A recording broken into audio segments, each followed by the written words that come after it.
Hi, welcome to the Pursuit of Truth. So I see a lot of Facebook posts these days about differing opinion on the Ukraine-Russian war. Some siding one way, some siding another. Um, some like me talking about the obvious bias, the um, and the difference between how the war was reported when it was Iraq and Afghanistan, which was an illegal invasion, an aggressive invasion, much the same as Russia now invading Ukraine. And I was just thinking about how the media, like if you turn on BBC or Sky News or CNN, you'll see the pro Ukrainian side of the news because of the bias of the anti Russia, anti China, the sentiment that goes through movies, goes through the reports. You hear the words that are used when they talk about, Vladimir Putin, etc., or how they a lot of these journalists appear to be anti-war by the use of their words of like when America hit a nursery or a house, a normal person, they killed thousands of non-combatants, thousands of civilians. Every war does, but it wasn't centered on. Whereas now it's like we've got a count of them, and this is good. If this is the way that the media is going to treat every war, that there isn't going to be a all animals are equal, but some are more equal than others aspect to this. That if the West invades someone else and they make out that they're doing it for democracy or doing it for, whatever made up reason that they've got. What was it with Afghanistan? It was because of 9/11, even though the plane allegedly was full of Saudis. It was just because wasn't he harboring that Afghanistan was harboring Osama bin Laden? Was that the reason why it was attacked? That's a very tenuous excuse for taking that country and all those people for one person. It doesn't. It's not any better than what Vladimir Putin's doing in Ukraine. And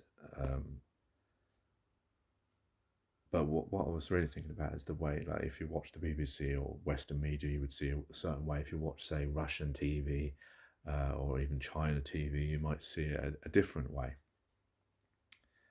And then I was wondering, what if the media actually was really truly objective? And I know this is really impossible because human beings aren't unbiased, aren't objective. It's impossible to be independent because we're full of these little nuances of training of all these biases, through films, through teaching, through you know, everyone knows this. It's not just a Western thing. This is, like if you're born in Iran or if you're born in North Korea, you hate America. If well, hate maybe is a strong word, but you have anti sentiments towards them, and all that kind of stuff. That happens everywhere.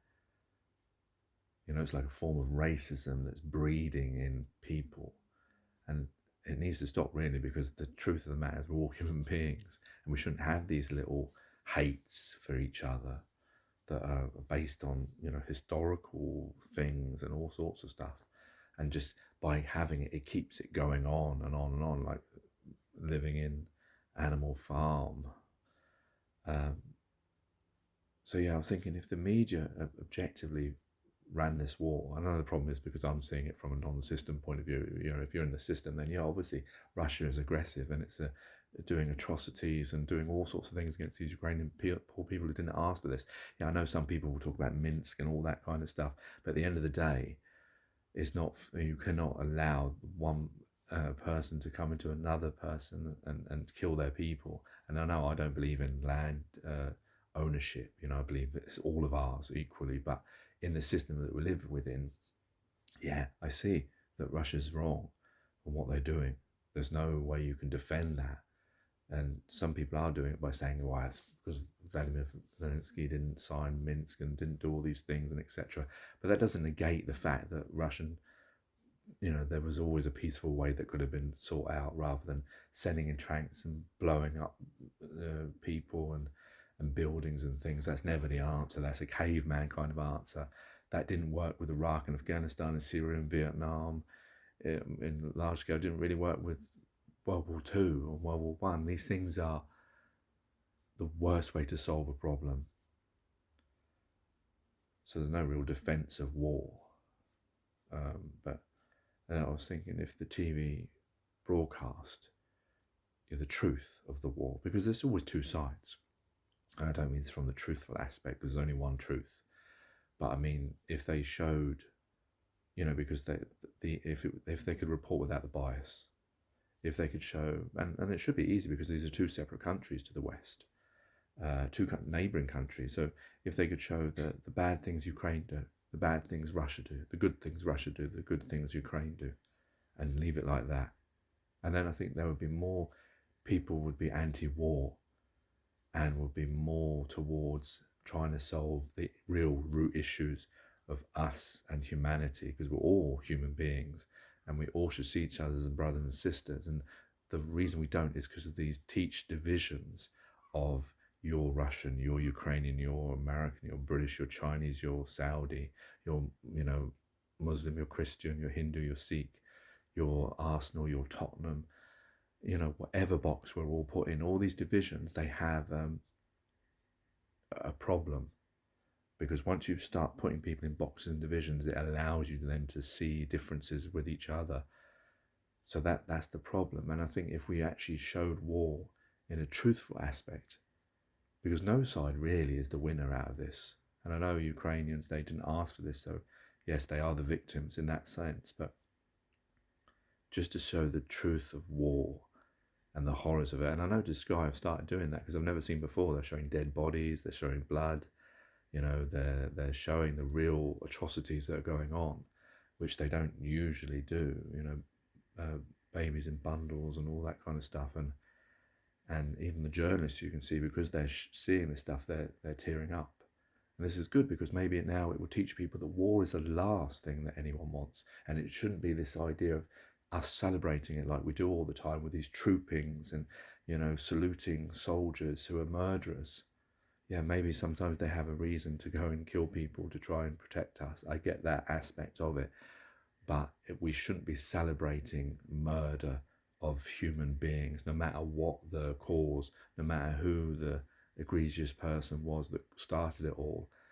War is something not to be made, like a John Wayne film or John Mills film, where we all sort of, get worked up and all, as children get guns and pretend that we're soldiers, because, it's instilled in us that there's some kind of glory out of murdering human beings who, at the end of the day, probably don't want to go on this war.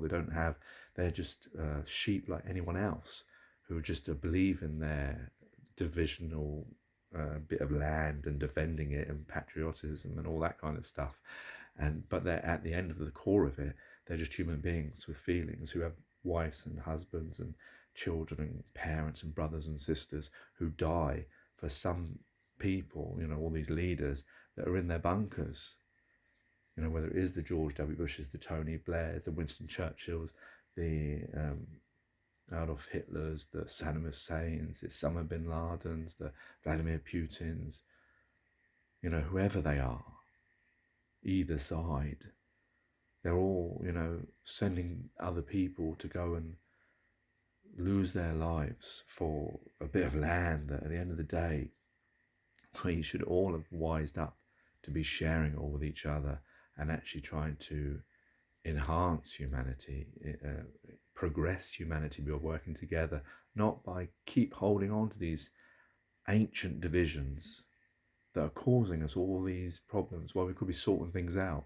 Instead, we're still like cavemen, we're still like children in a school ground, fighting over a bit of land. At the end of the day, well, it's to do with power and money and all that kind of stuff, but at the end of the day, that's the system thing, but at the end of the day, it's pointless, because everyone is going to die. Everyone's going to taste of death. And then they'll be gone. And then what did they fight for? Something they couldn't pertain to, something they could never hold on to, something they can't take with them. They wasted their existence with blood and fighting and death. I don't understand why humanity is... Maybe this will be the difference. Maybe the way they're showing this will make humanity see that we are one, and why are we doing these stupid things of fighting and killing each other all the time. Take care, take it, God bless, and peace.